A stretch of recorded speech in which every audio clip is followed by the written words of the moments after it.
Hello বন্ধু, digital internet world's থেকে আমি বিদুষ বর্মন। আজকে আমি পিকচার্ট টিউটোরিয়াল এর সেকেন্ড পর্ব আপনাদের মাঝে তুলে ধরবো কী করে আপনার ছবিকে সৌন্দর্য করে তুলবেন এবং পিএনজি অর্থাৎ ব্যাং অ্যাড করবেন।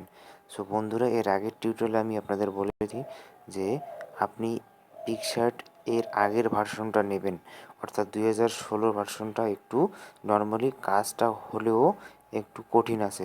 আপনি 2016 না নিয়ে এর আগের ভার্সনটা নেবেন, অর্থাৎ এখন যে পিকচারটা আমি ওপেন করব সেটাই। লেটস গো বন্ধুরা, পিকচার্ট ওপেন করলাম। এই ভার্সনটা আপনাকে নিতে হবে। অ্যাবাউটে যাবেন, এখানে অ্যাবাউট পিকচার্ট। এই ভার্সনটা 5.12.1 এই ভার্সনটা আপনার ডাউনলোড করতে হবে। নেট সার্চে গিয়ে আপনি পিকচার্ট 5.12.1 এই ভার্সনটা ডাউনলোড করে নেবেন। বন্ধুরা, এখন ছবিটা এডিট করা আপনাদের দেখাবো।